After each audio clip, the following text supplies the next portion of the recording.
31 question की बात करेंगे कि निम्नलिखित वर्णों को उनके ध्वनि गुणों के साथ सुमेलित कीजिए।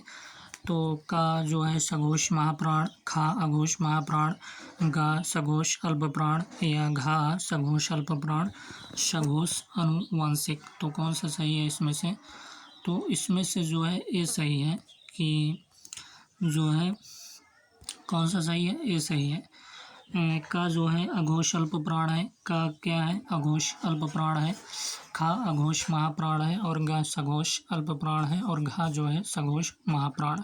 का क्या है? अघोष अल्प प्राण, खा जो है अघोष महाप्राण और गा जो है सघोष अल्प प्राण और घा जो है सघोष महाप्राण। निम्नलिखित हिंदी के भाषाविदों को उनके ग्रंथों के साथ सुमेलित कीजिए। तो कामता प्रसाद गुरु हैं, इनका हिंदी भाषा का उद्भव और विकास है। किशोरीदास वाजपेयी का हिंदी व्याकरण है क्या? उदय नारायण तिवारी का भाषा और समाज, रामविलास शर्मा हिंदी शब्दानुशासन। तो कौन सा सही है? तो इसमें से बी सही है। कामता प्रसाद गुरु का क्या है?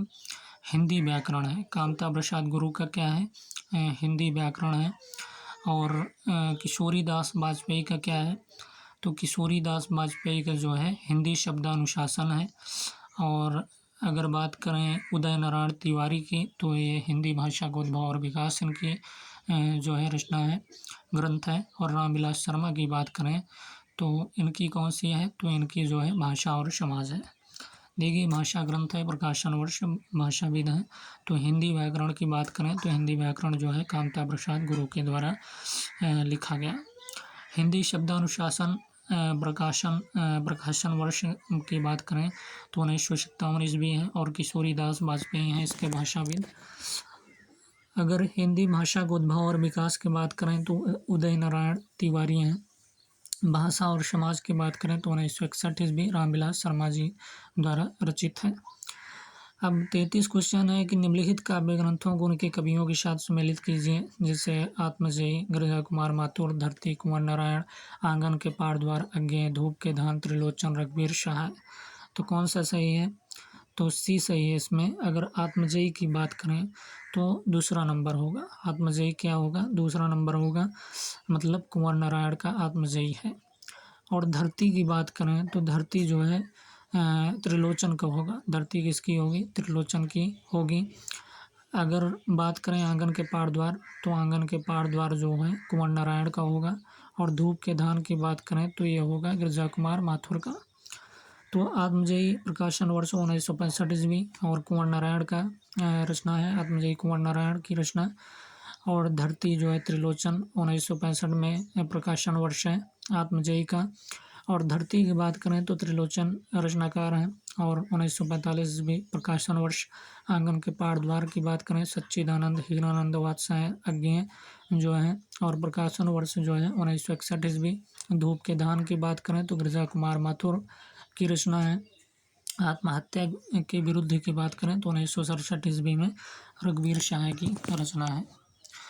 अगले क्वेश्चन की बात करेंगे। 33 क्वेश्चन हो गया। 34 क्वेश्चन की बात करेंगे। निम्नलिखित ग्रंथों को उनके लेखकों के साथ सुमेलित कीजिए। तो शुद्ध कविता की खोज, अज्ञेय, आत्मनेपद, मुक्तिबोध, एक साहित्य की डायरी हजारी प्रसाद द्विवेदी, हिंदी साहित्य की भूमिका दिनकर और रामचंद्र शुक्ल। तो इसमें से कौन सा लेखकों का सुमेलित सही है? सुमेलन तो डी सही है इसमें से। शुद्ध कविता की खोज की बात करें तो रचनाकार दिनकर हैं। और जो है 1966 ईस्वी में प्रकाशन वर्ष हुआ था शुद्ध कविता की खोज और यह विधा आलोचना है। आत्मनेपद की बात करें तो अज्ञेय रचनाकार है। 1960 ईस्वी प्रकाशन वर्ष, निबंध संग्रह है आत्मनेपद। और शुद्ध कविता की खोज दिनकर का है। 1966 ईस्वी प्रकाशन वर्ष, आलोचना है। एक साहित्यिक की डायरी जो है रचनाकार मुक्तिबोध है और विधा डायरी है। और हिंदी साहित्य की भूमिका जो है हजारी प्रसाद द्विवेदी रचनाकार हैं। 1940 ईस्वी में प्रकाशन वर्ष, इतिहास ग्रंथ है। हिंदी साहित्य का आदिकाल हजारी प्रसाद द्विवेदी 1952 ईस्वी प्रकाशन वर्ष, इतिहास ग्रंथ यह भी है। अगला क्वेश्चन है कि निम्नलिखित काव्य पंक्तियों को उनके रचनाकारों के साथ सुमेलित करना है। ये उपमान मैले हो गए हैं, अज्ञेय की है। हम राज्य मिले मरते हैं, बिहारी हैं। बतरस लालच लाल की, मैथिली चरण गुप्त। भक्त हैं ज्ञान नहीं कछु भेदा, तुलसीदास पंत। तो देखिए काव्य पंक्तियों की बात करें कि ये उपमान मैले हो गए हैं, तो ये अज्ञेय की जो है पंक्तियाँ। हम राज्य लिए मरते हैं, मैथिली शरण गुप्त की है।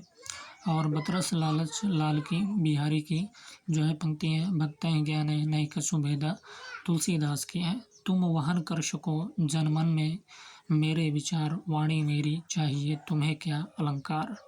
तुम वहन कर सको जनमन में मेरे विचार, वाणी मेरी चाहिए तुम्हें क्या अलंकार, सुमित्रा नंदन पंत की जो है पंक्ति है।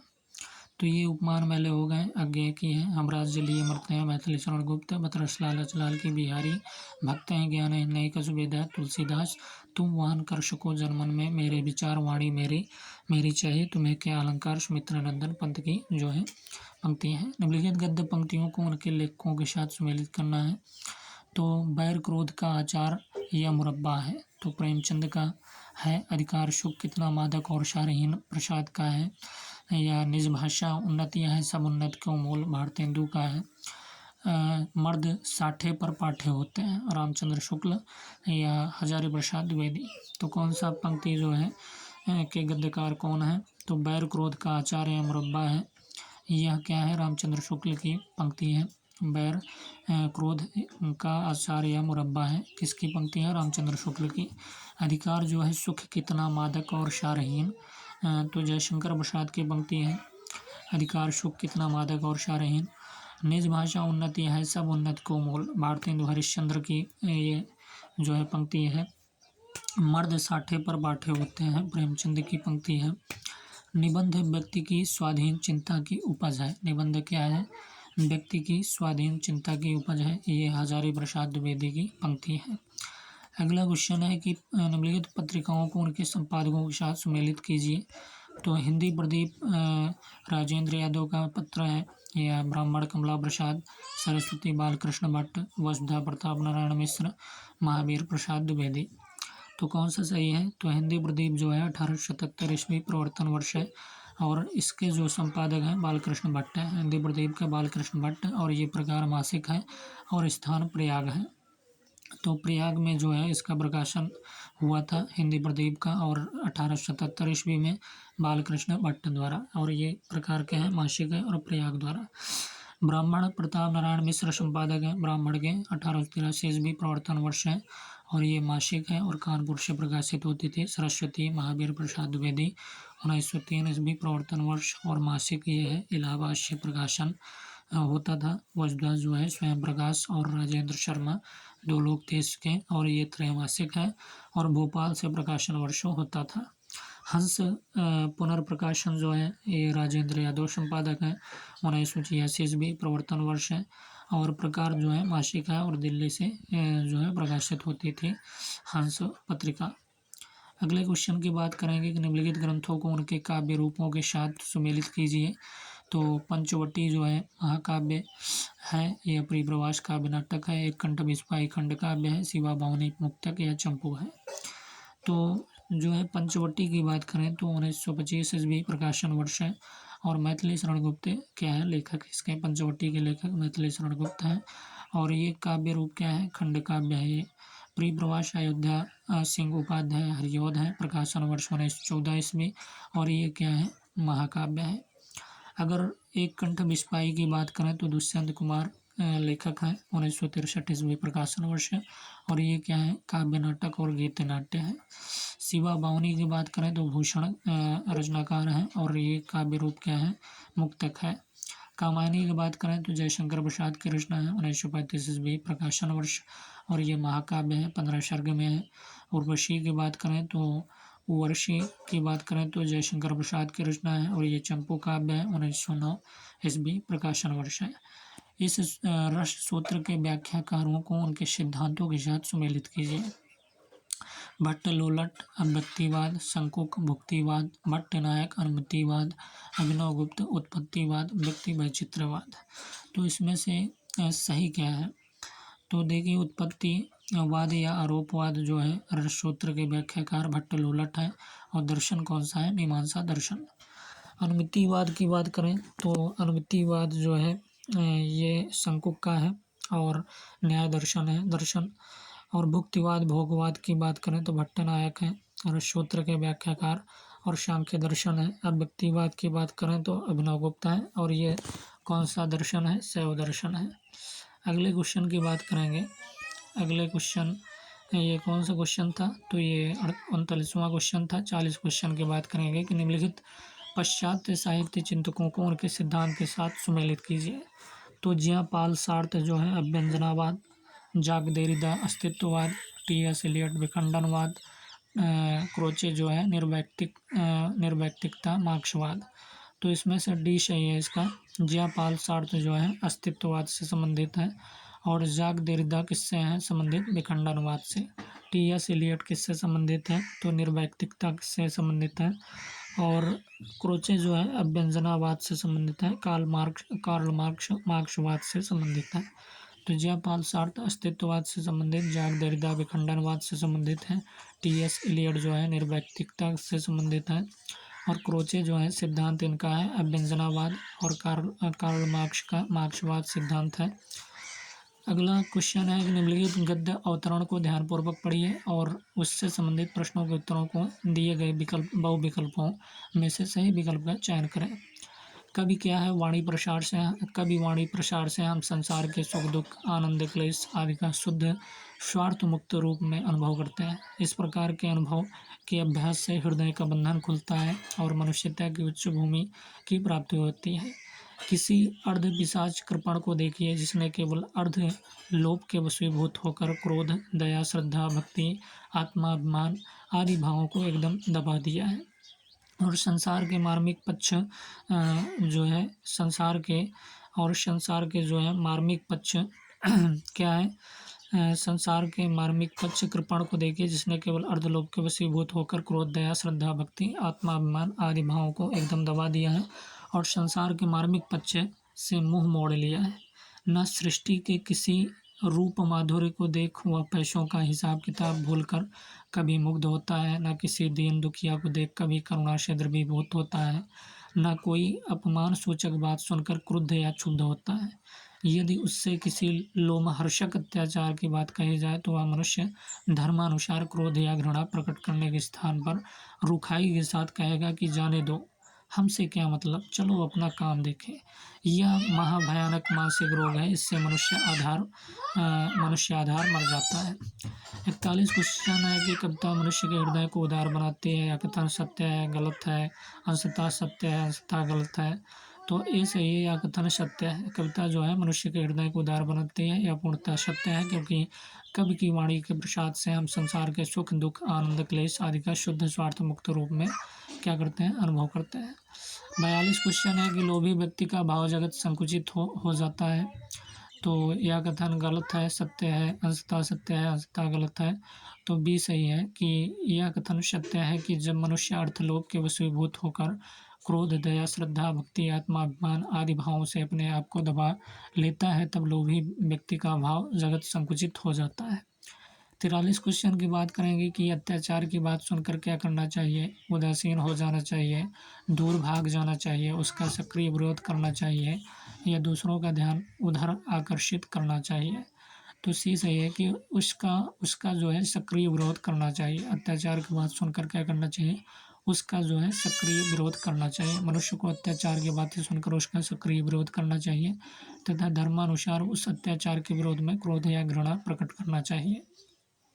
44 क्वेश्चन की बात करेंगे कि उदासीनता किस प्रकार का रोग है? स्थायी रोग, अस्थायी रोग, शारीरिक रोग, मानसिक रोग। तो उदासीनता जो है मानसिक रोग है। उदासीनता मानव का भयानक मानसिक रोग है। उदासीन मनुष्य समाज में हो रहे अत्याचार के प्रति सदैव रुखाई दिखाता है। उदासीनता के कारण मनुष्य का आधार मर जाता है। 45वां क्वेश्चन है कि कवि वाणी से जीवन निर्वाह करना कहाँ तक सही है? तो कुछ लोगों के लिए संभव है, सभी लोगों के लिए संभव है, सभी लोगों के लिए कुछ दिन के लिए संभव है, सभी लोगों के शानदार जीवन निर्वाह के लिए संभव है। तो बी सही है कि सभी लोगों के लिए क्या है? कवि वाणी से जीवन निर्वाह करना कहाँ तक सही है? तो सभी लोगों के लिए संभव है। कवि वाणी से जीवन निर्वाह करना सभी मनुष्यों के लिए संभव है, क्योंकि कवि वाणी के प्रसार से हम संसार के सुख दुख, आनंद क्लेश आदि का शुद्ध स्वार्थ मुक्त रूप में अनुभव करते हैं। दी गई कथोपकथन है, दी गई स्थापनाओं, असर्शन और तर्कों रीजन को ध्यानपूर्वक पढ़ें और बहुविकल्पी उत्तरों में से सही उत्तर का चयन करें।